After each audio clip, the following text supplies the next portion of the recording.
Zack Snyder's Justice League might only be a year away, but the potential of the franchise goes much deeper. Coming off its debut trailer during DC fandom, fans around the world finally got their first formal look at the project they've been fighting for.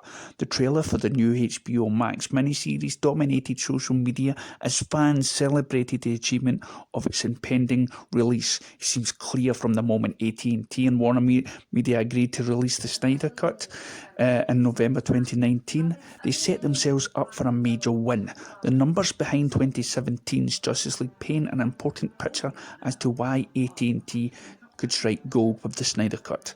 After the release of BVS, Dawn of Justice underperformed critically. Warner Brothers responded with mandates to make the sequel more appealing to wider audiences, included a strict 2-hour mandate and a focus on a lighter tone.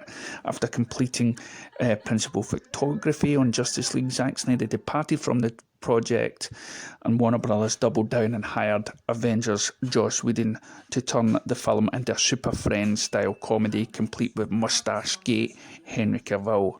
But by the end of the shooting, the film's project cost ballooned to an estimated $300 million. A huge chunk of the cost was in massive and puzzling reshoots, which didn't pay off at the box office. The film fizzled, only earning $658 million worldwide, less than both Zack Snyder's predecessors' films. Since then, fans have been clamouring for the Snyder Cut, and now they're getting it. In May, Zack Snyder formally announced that the Snyder Cut would be coming out as Zack Snyder's Justice League on HBO Max in 2021.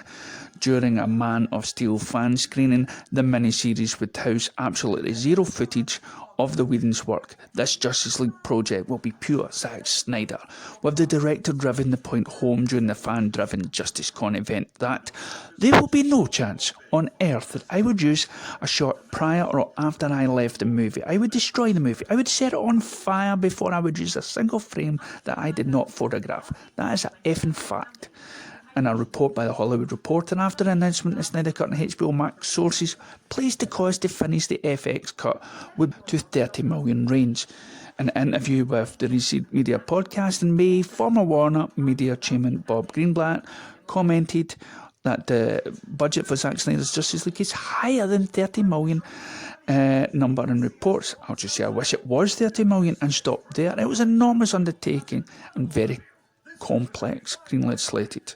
Still, the number is a far cry from the cost most modern blockbusters require to produce, which helps to explain why it's already a win for AT&T. To put it plainly, Warner Media would have a $300 million plus miniseries on their hand, one that the old regime at Warner Brothers had sitting in the vault collecting dust for the relatively small refurbished cost of $30 million to $60 million. Coupled with that, the streaming wars with studios are spending money like it's a game of Monopoly, just to get the slightest edge, and HBO Max is the perfect home for the DC project. HBO Max needs a crown jewel of its own to compete with the likes of Disney and Netflix and Hulu. The numbers aside, the fans also make up a huge part of the story. After all, there would be no Zack Snyder's Justice League without Release the Snyder Cut movement, from petitions to pushes on social media. This past November, on the 2-year anniversary of the original film's release, it trended higher than any film in Warner Brothers history, on over 1 million tweets worldwide, and they made their voices heard. Zack Snyder's Justice League will be released in a 4-part miniseries in 2021. The format is a smart choice, helping both Snyder and HBO Max as it keeps viewers engaged on the platforms, but also keeps Justice League as a topic conversation. AT&T and Warner Media likely would put in any investment. It would simply be a one-time deal. On the contrary, if Zack Snyder's Justice League takes off as expected, there will always be room for more. The average Games of Thrones episode had a production budget in the $10 million to $15 million range.